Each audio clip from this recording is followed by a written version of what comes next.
How many times has he shot? I think he watched Duck Dynasty a lot. But Rick Liles, I'm at a competition, so. and it's not against me. But I will say this, I've seen that 30 seconds on Tiger's phone. See, you were there. And he's right, they did not name that sea stud after him. Nice. Thank you, Tiger. Thanks, Steve, wherever you went. I appreciate you guys having me, and thank the club for having me. My seminar is going to be pretty short because I got nothing to sell you. I'm not going to get up here and try to tell you that these 2 or 3 plugs are the best in the world and you need to use them, or you're not going to catch any fish or nothing. And I'm not, it's nothing to get y'all with the rods. I'm not going there with that. That's not what I mean. But you get in these seminars, you got somebody out there trying to say something all the time, and it's, hey, you guys hear this stuff every month. I'm not going to tell you nothing you haven't already heard. I'm going to just try to bring you up to speed on what's going on out there right now with redfish.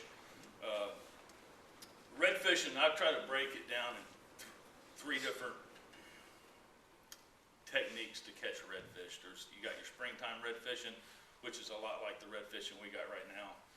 And then you got your fall like we got right now. Then you kind of get some stuff, the wintertime redfishing, or, you know, when you're banging around the mangroves and stuff for them. But I'm going to tell y'all, you won't win this tournament with a mangrove redfish this year or any year. You're just not going to win it with the fish you've got out of the mangroves. Just a little history. My family's been in Ruskin since 1938. We've been in Hillsborough County since 1901. So this is, I've been around a long, seen a lot of redfish and done a lot of fishing in this area. And so, not that I know everything, because I don't. I learn something every day I'm on the boat, but I got a pretty good starting point with it growing up. Redfishing right now, and how many of y'all been on a school of redfish? I mean, it's exciting getting on a school of redfish. I know there's 11 schools right now in Tampa Bay. I mean, I can't go pinpoint them, but I know a general area by talking to other captain friends of mine and some of the fish that I've been on. And if we know about 11, there's got to be 11 more out there. You know, so there's a lot of redfish right now out in the bay, and they're schooling up. And I'm going to kind of just try to focus a little bit on fishing for fishing schooling redfish versus, you know, chunking stuff under the mangroves or throwing artificials and all that kind of stuff, which I love artificial fishing. If I was going to fish, that's what I would like to do. But I don't think you'll win, you know, doing an artificial deal with something like this. Right now, the schools of redfish, this is the time of year that we get them. We get a lot of fish coming in out of the Gulf this time of year, but they're not all of our fish are out of the Gulf. And I honestly can't tell you why September, October, and we got them a little bit early this year. They started coming in. We started seeing some of the schools in August. I don't know why they do what they do. I can't tell you, but they do, and I'm thankful that they do. But my experience in the last probably 6 weeks redfishing, and how many here is fishing the tournament? Okay, you guys need to try to find a school of redfish, because not only is it fun, that's most likely where your winter is going to come from, but right now our redfish are traveling. Where'd Tiger go? They're following mullet, but they're following jacks right now. And the technique that I've been using on my charters, and it took me a couple times of catching jacks than redfish, and we still may catch more jacks than redfish, Mike. If we do, I'm sorry. But and I noticed, this is a trend that you get every year. Redfish will travel with jacks, and does anybody know why they travel with jacks? Scraps. Scraps. That's exactly right. They also will travel sometimes with bluefish. They travel with mullet, because mullet kick up stuff out of the grass and you know, shoot crabs and shrimp and stuff like that. Have seen them with ladyfish, but right now, from what I've seen here in the last 2 weeks, they're with jacks. And how, to tell you how different sometimes redfishing can be, I said there's different scenarios for redfishing. You got your springtime redfishing, where redfish are kind of spooky, and you know, you can start your trolling motor from 150 yards and they sound and you never see them again. That's probably not going to happen right now, because I was standing on the front of my boat 10 days ago, chumming up bait, casting that in my hand, and I seen about 30 jacks go by. I mean, when I say go by, they went by, like right there by. And and I said, hey y'all, look at all these jacks. I hadn't thrown the net yet, I didn't have a stitch of bait. And right behind the jacks was about 80 redfish, and I could have touched them with my rod. So they're not, and they knew, trust me, they didn't get there and not know I was there. They knew I was there. They're not real spooky right now because of, on average, because of the fact they are with jacks, and jacks, have y'all, I know y'all have seen jacks just blow up, looks like a washing machine going off in the bay, like mackerel do out in the middle of the bay. I guess that kind of tends to make a redfish not as spooky when they do that. But normally, like in the springtime, you know, you're really, really careful around redfish. I don't think you have to be that way right now, I guess is what I'm saying. Try to be.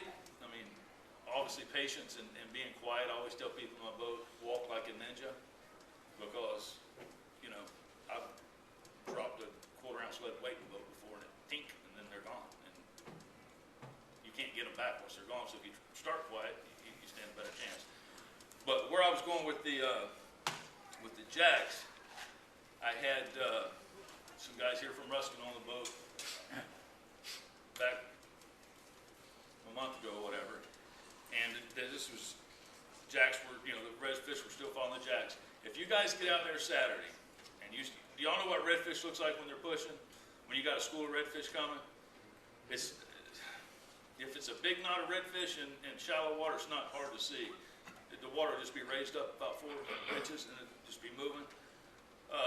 If you get one of those close enough before you notice it, where you can cast into it, I always tell people throw out in front of it and let them get to it. Well, don't do that right now, because that's the best way to catch a jack right now. Because the redfish is not going to beat the jack to the bait. Period. It ain't going to happen. It's just a nag horse for a secretariat. They just can't. They can't get there.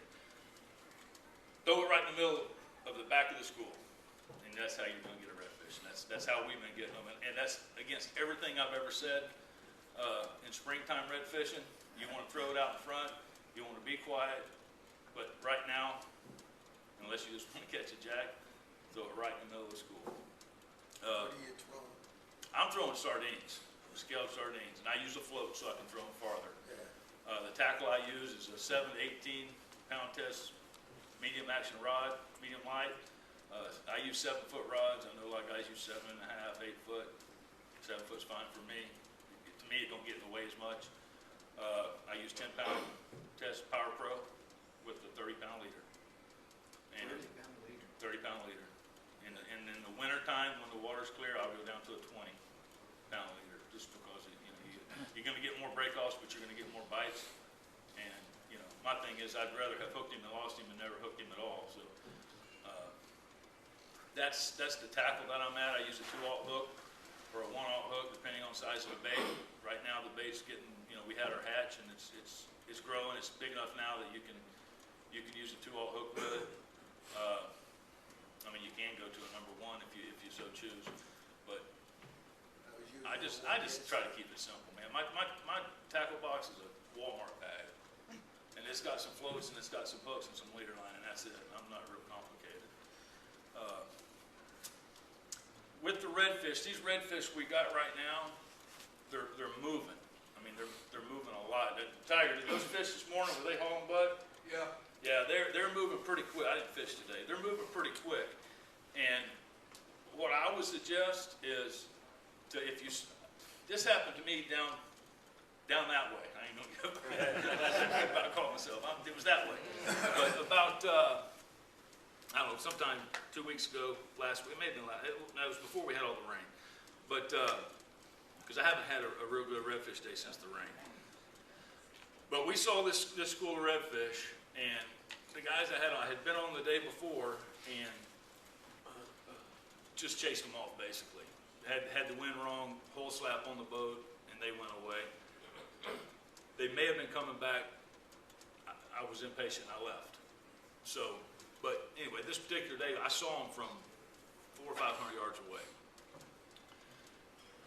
We moved in. I told the guys at Howland Bus, look, we're gonna be really, really patient here. We're gonna try to see what kind of pattern these fish are on, because redfish will most of the time will get on a pattern when they're moving like that. And what these fish were doing, and a lot of times what will happen is they'll just make a big circle, and these guys were doing like an egg shape that was bigger than a football. It was probably bigger than 2 football fields. You know, they're making these big circles. So we sat back and watched it and figured out where they were going. And what I like to try to do in that case, and this takes time to do this. It's not run in and catch a couple of fish and go somewhere else. You kind of got to set yourself up for success with this. But if you can get into where you're on one of those arcs instead of one of the flat lines, with the wind at your back where you can cast to the arc, and I know what I'm trying to say in my head. I don't know if this is making any sense. But if they're coming along here, you got this much room to get them. If you can get to the arc, you got this much room to get them. Does that make sense, anybody? Yes, absolutely. So sometimes the wind and the current won't let you get that. But if you can get that, you're going to catch more. Because when these fish are moving, you're going to get them when they're going by. And then unless you chase them, which is the bad thing to do, you're not going to get them again until they come back by. So instead of getting, 1 or 2 maybe when they come back by, you got a little bit better shot. If you miss one here, you can get them back over here. Instead of if you miss one here, they're on, you got them perpendicular to the way you're looking, they're going to already be gone. So we set up in that particular fashion where we could do it. And we thumped them pretty hard that day, but we were getting 1 or 2 at a time. We just sat and wait, trout fish until they come back by. And these guys were these fish, man, they were proud of themselves because they were showing themselves. We could watch them. And then they'd start coming back by and we're like, okay, let's get fresh baits. We did everything to get fresh baits. Throw right to the middle of school, which I don't ever do that, but throw right to the middle of school. Stay away from the jacks because they were following the jacks. And we did pretty good. You're going to catch more redfish in a school if you can get them to stop. These fish wouldn't stop. I unloaded the live well on them with bait and couldn't get them to stop. I mean, I took the bat, chummed it out there, gone. So, I don't know, I haven't been on redfish since last Thursday of whatever the day was after, no, the day before it rained when did it rain? Monday, Tuesday, Wednesday? Yes. It was that weekend. It's the last time that I've been on a big school, which was almost 2 weeks ago. This weekend will be 2 weeks. Is there any size to the redfish that you were getting? Not for this tournament, but they were slot fish. They were Yeah. 23 to 25 inches. The redfish that I've caught since the rain, I'm trying to think, I'm getting my days mixed up, but we got on a school of redfish last week, but we caught jacks out of them, and they were just right in front of us, and we never got any. The redfish that I've caught since the rain have just been onesies and twosies. It was before the rain that I was on them with, but I've seen them. I just haven't had the conditions right to get to them and move to them and all that. But definitely distance is your friend. If you can get the wind at your back and make a longer cast. And like I said, right now I'm telling y'all some things that normally don't hold true for redfish. I mean, Mike back there, he's been fishing redfish as long as I have, and Mike Mahoney as well. Normally you tell people, hey, redfish are spooky, don't do this, don't do that. Right now, I think you could just jump up and down the boat if you wanted to, and it's not probably going to make that much of a difference. But don't, just in case. Why test your fate? But sardines is what I use because I like using live bait on charters. So I'm going to be using sardines. Something else that works is cut mullet works. Cut ladyfish is great. Shrimp are good. Something I haven't tried this year, but I have done this in the past. When you get big schools of redfish like that, a lot of times they won't eat, especially the ones over in St. Pete. They don't want to eat Tarpon Key area. They don't want to eat live bait a lot of times. You need to throw some dead bait on the bottom for them. You get them with like cut ladyfish or cut pinfish work good, but you just got to be patient. And just remember also, if you're using a cut bait, it's dead. Fish are not geniuses, but they certainly know that a dead piece of bait don't bounce up and down and move here and there and all that kind of stuff. It's hard not to, because I get people on the boat sometimes and they're jigging it like a jig and they're slow reeling in and casting back out. And I'm like, look, just let it sit. You're going to have more success if you just let it be. But anyway, so if you're dead baiting, it's dead. They are fish, but they're smarter than we give them credit for. Any questions? I mean, I'm trying to be brief and not overload because, like I said, you guys hear stuff every month. Do it this way, do it that way. This is the only way to do it. Let me tell y'all something. I caught a 25-inch snook on a piece of licorice. Don't ever tell me that this is the only way to do it. So, whatever works for you, keep doing it. If you have confidence in it. Huh? Can we hear that story? The snook story? Yeah. Yeah, absolutely. We were fishing snook down at Spoil Island one year in July when they get on those rocks there and spawn.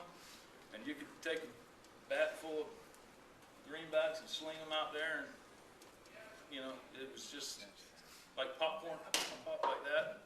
I was chewing on some liquors. I had a bag of the black liquors in there. And I got knocked off, and my buddy slung some bait out there. This wasn't a charter. This was just a fun trip. My buddy slung some bait out there, and I wasn't using a float that day. We had big baits, and you could sling them pretty good. Didn't have a bait, didn't feel like walking to the back. I just bit the licorice off, had about a 4-inch piece. Did like that, threw it out there, and it was boom.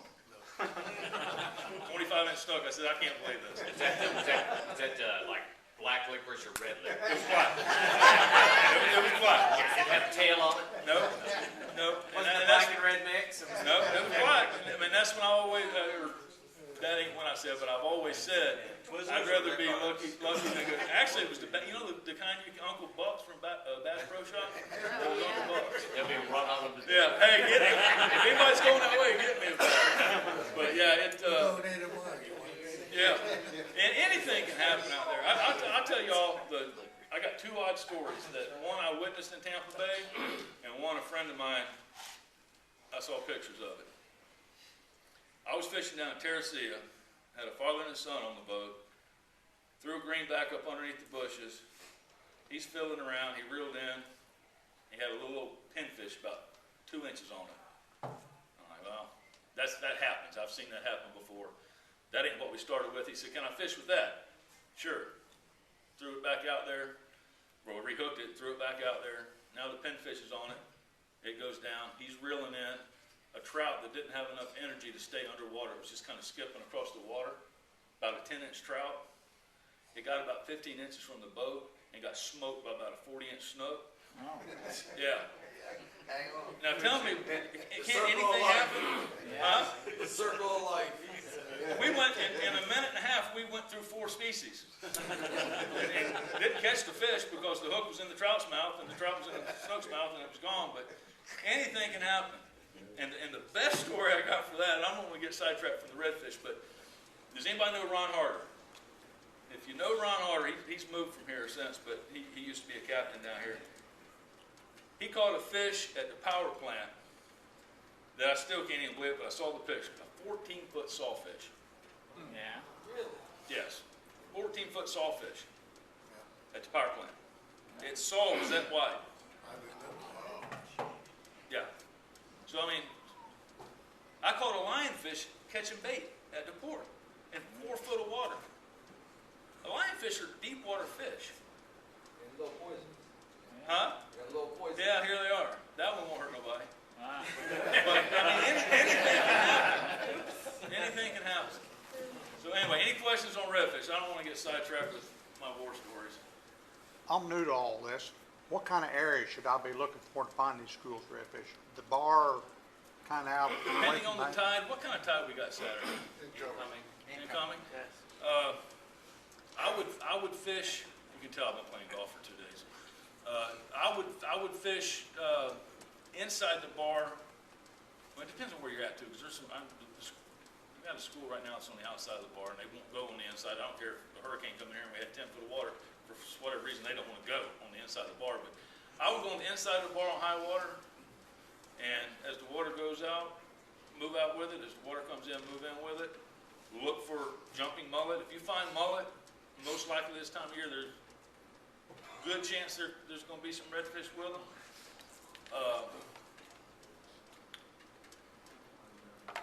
You're going to want to try to find an area. I tell you what, if you find bait, every redfish that I've caught in the last 2 months has been near schools of bait. Even though they're not munching on the bait, they've had gut full of bait when I clean them. So I'm assuming that as they travel with the jacks, they are passing it up and getting some. But I mean, mean, I haven't really seen them feeding on the schools with bait, but I'm sure they are. I mean, they just, because they're full. We cleaned one the other day that, I mean, there were smaller baits like that, but he probably had 60 greenbacks in his guts. Yeah, that's a lot. He was full. I heard, I was at a seminar last week where they said that the inside of Egmont Key had some pretty big reds. I have not fished for redfish there since '07 in an FLW tournament, and that's, but I believe it. On the inside, on that deeper grass, Yeah. that's a good spot for them. Do you think the storm's gonna have any effect on the fishing this weekend? It has. I mean, it already has. That's why I said I haven't been on a school of redfish. I've seen a school of redfish. I haven't had them chew since the rain. Well, like I said this We morning, got a big storm on the coming. flats, Yeah. you can tell that they're starting to move back in because We're not gonna get it. you saw bait gonna on top miss of us? the water going crazy, you saw trout busting, you great. saw big pushes with the redfish 20% moving in. chance of You saw rain huge Saturday. schools We of send it out to bubble Texas? pouring in, so I think it's all starting to come back in Good. now. Well, I'll tell you this, last Friday I ran a trip, and on the way in, I said I want to hit some spots and try to catch some snook.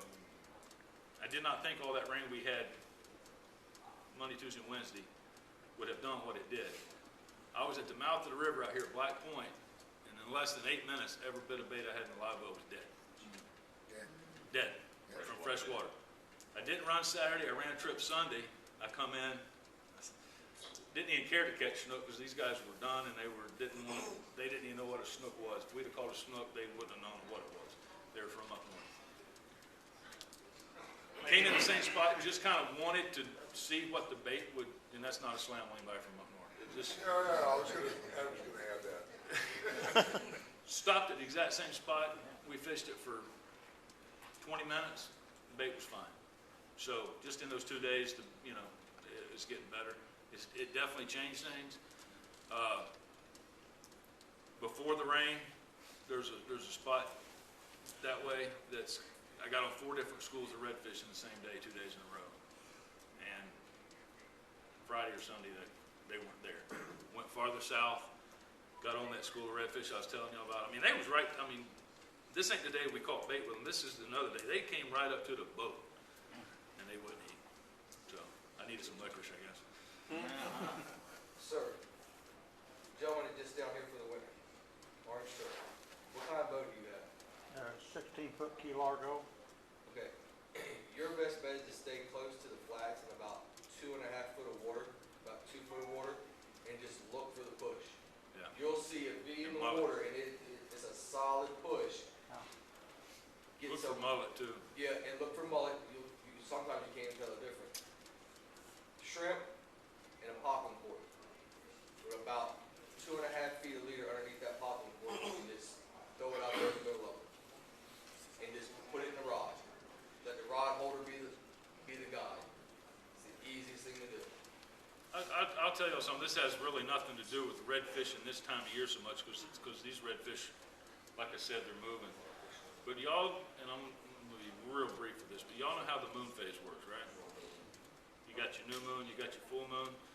Have you ever looked at the tides on a new moon and a full moon, or it don't matter when in that cycle, but if you look 2 weeks out, what your tides are doing, they're almost identical.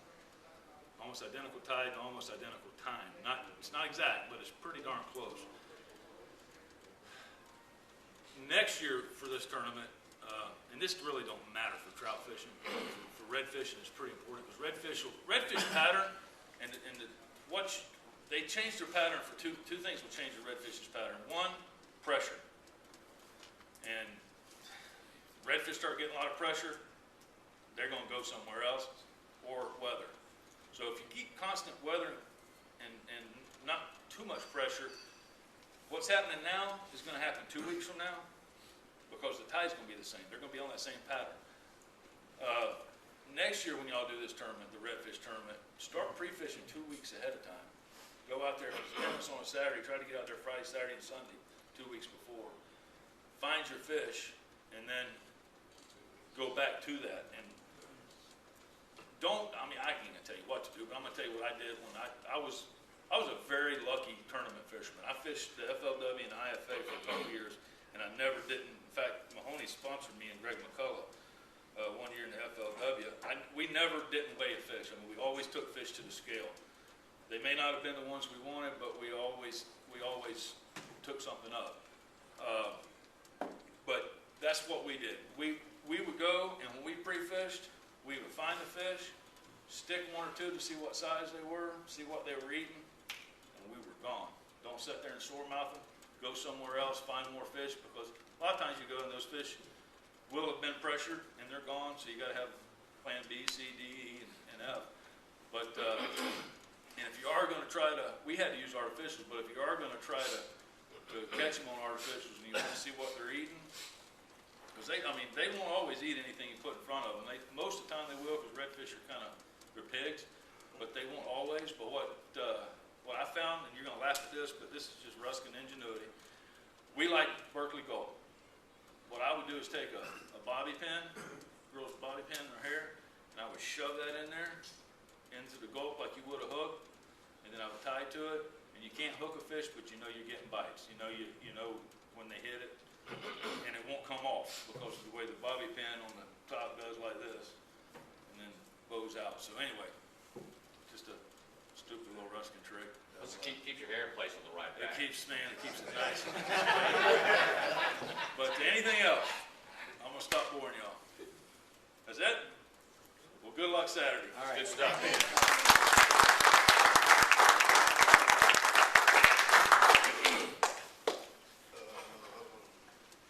Dan, you got anything you gotta go over? I just would encourage everyone that's going to fish on Saturday, or if they can't fish, but they have the afternoon off, there's something about a Southshore Angler weigh-in. I can't put my hand on it. We did it the very first year, and we've always, whatever it is, I know it when I see it. And we're very fortunate we have it. We had 50 to 60 people fishing the tournament back in May. What did we have, 100 people show up for the weigh-in? Grand, And the women, grand event. the women absolutely love it. It's a chance to win great raffle items. You know, guys, if you live in the Riverview area, this area, if you want to get time out on the water, this little deal right here, a Planet Beach spa deal for your wife, you have no clue. My wife won it last year, you have no clue how much time you can get on the water with that little thing right there. It's a $600 value item.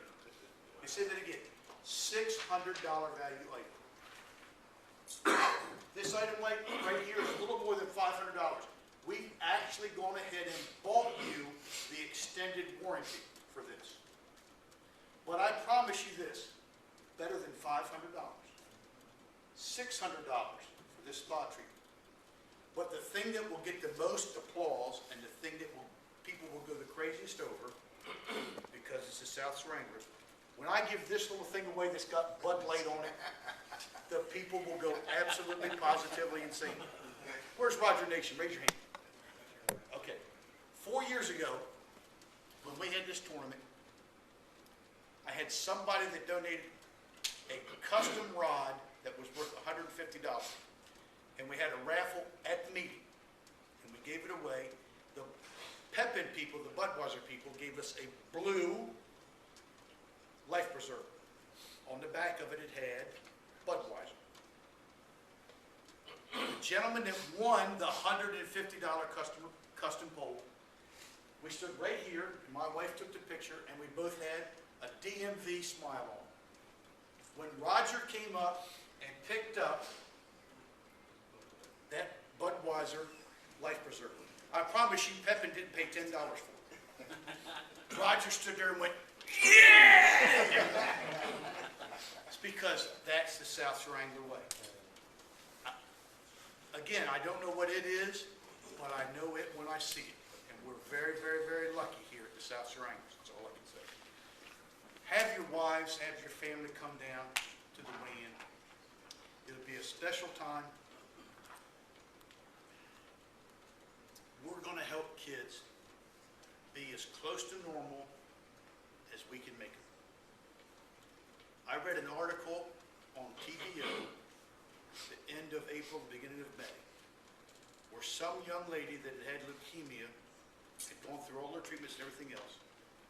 She was about a year and a half, 2 years behind in her schoolwork. Her goal in life was to live to June the 15th, so she could have her graduation, so she could have her diploma.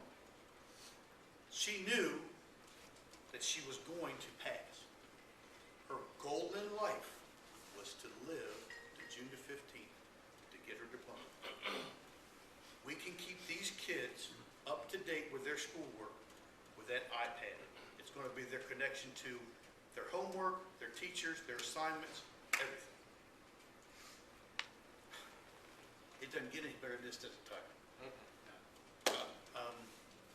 That's all, I can't, this is the first time we've done something for the same charity twice. A year and a half ago, we did it for them because they have a research guy who thinks that in 2021, he will have a vaccine for leukemia. I'll say that again. A lot of you haven't heard this before. A vaccine for leukemia. It's the second worst pediatric cancer there is. The worst, obviously, is brain cancer. I can't tell you, well, Tiger usually goes out and finds it, and I go out and I vet them and I check out the people, and I ask the people that volunteer, why would you give every other Thursday or day a month or whatever it is that you give? These people are results oriented. Michael, you're the one that introduced me to Mary Ann. For over 20 years, Mary Ann Masolio has been the administrator of the One Voice Foundation. She had never had cancer touch her life. Now, she told us this a year and a half ago. She had been doing it for over 10 years. One Friday morning, she got up. Her son was sick. She knew she was going to take her daughter to school and take her son to the doctor. She'd already called the doctor. We'll work him in this morning. Don't worry about it. As they were getting ready to leave the house, the phone rang. It was her mother. I need you to come help me take your father to the doctor. I can't. I've got to take my son. By the end of the day, she found out that within 6 months she was going to lose both her father and her son. And she Same did. day. Same day. Same day. Same day. Before the end of business that Friday, she knew that in 6 months she would be burying both of them. Now, Tiger and I were part of a Southshore Angler event with the Southshore Chamber with the Moose and another group. And Mary Ann came and spoke. While we were there, there was a young lady in the crowd. Mary Ann did not know she was going to be there. Tiger? Her name's Shannon, and she met her husband, who was a coach at one of the local high schools. And he started a program where he would sit there and, with his own money, help kids buy cleats and football equipment and baseball equipment for those that were unprivileged and couldn't afford it. 6 months after she married him, he died of brain cancer. So now our March tournament is going to go, we're going to start a fund in his name where kids can sit there and sign up, the underprivileged kids in the Southshore area that go to any school can sit there and get a pair of cleats, get a baseball glove, get a bat, get a helmet, whatever it is. And it's all going to be pushed through her husband's charity. So that'd be the March one. So, and guys, cancer is just absolutely horrific. I mean, I lost two grandmothers. Both my grandparents to cancer. My grandmothers. Both of them. And to see kids with it is just, it's 10 times worse. I thought it was bad when my grandmothers died. When I saw those kids, I had to go. I was there for 5 minutes. I had to leave. I was not mentally prepared to see what I saw. Just wasn't. Especially knowing that I have kids like that. The great thing about the school that they're starting, it's going to be the only pediatric cancer school in the nation where kids that have cancer can go to this school while they're going through chemotherapy, while they're going through the radiation treatments, the whole 9 yards, because Mary brought to light this. 80% of married couples that find out their kids have cancer have divorce, go through divorce. And most of it's because of money, because when the kid's sick and have to go through all that, they have to stay home with their kid, so they're missing work. This school is going to be a 100% clean school where they're not going to be cross-contaminated, they're not going to have to worry, it's going to be cleaner than a hospital.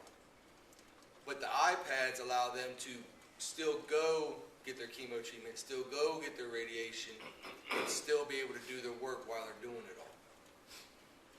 That's the great thing about it. So to be able to help families that have this horrible situation, to help these kids, if anybody's ever gone to or able to go, Ernest Graham does a tournament usually around early to late spring. And at that tournament, they always have a bunch of kids there that have gone through it. And to see those kids fishing off the pier with some of the football players, dude, it was a highlight of their life. They would all sit there and say, "I've watched you play football on Sundays. Thank you so much." And the guys are baiting their hooks in the whole 9 yards, and I can't do enough for them. I can't. Especially with having kids myself, and a lot of you guys out here know that you do anything for your kids, 100%. Take their place. Yeah, 100, without a doubt. But now put yourself in a situation where you have no control over nothing. The only thing you control is making sure your kid's happy, kid can still go to school, and you're going to be able to help possibly save married couples' relationships because now these kids can go to a clean school. Mike? I don't know if you guys know that, but the lady you guys are talking about there, and her husband and her broke up over that. Yes. They did. So, and we're very close friends with them. It was pretty tough.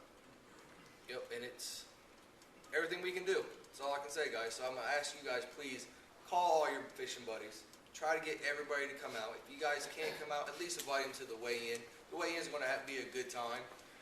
There's going to be plenty of Bud Light products. Anheuser-Busch is going to be there in full force. We're going to have food. We're going to have a DJ out there.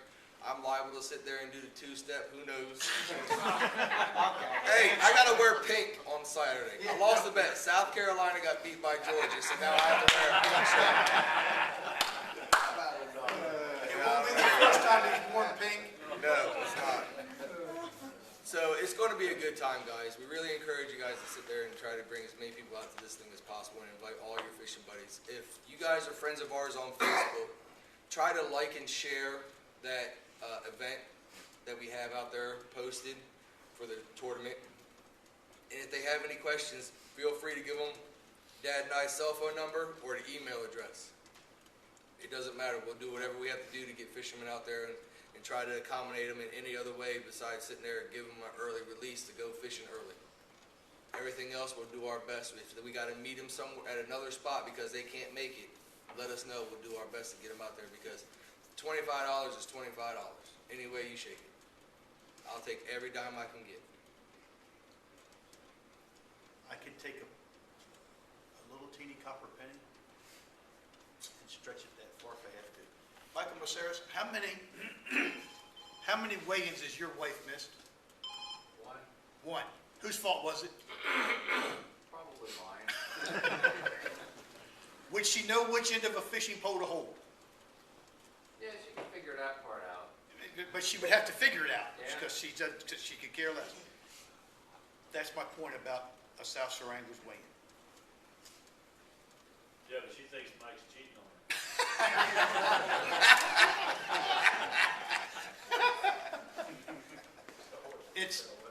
There's just something about it, and the thing that Mike Mahoney always says, one of the reasons that Mahoney likes to sponsor us, every quarter plus some that we make from this tournament is going to go to buy iPads for those kids. You guys know that we run this club off of your membership and corporate sponsors, okay? But on top of that, instead of giving them an odd number. So let's say we collect $3,960. We'll take $40 and round it up every time. Every time. So even though we don't get the full majority of the money, we'll go ahead and put it in from our checking account that we run puts a tank of gas, maybe a month in Dash truck, pays for the website, pays for the ink, pays for the paper. Then we sit there and whatever's left over, we round it up. We sit there and try to give as much as possible. So, enough of that. Fishing stories. We see those rods, what we're talking about? Absolutely.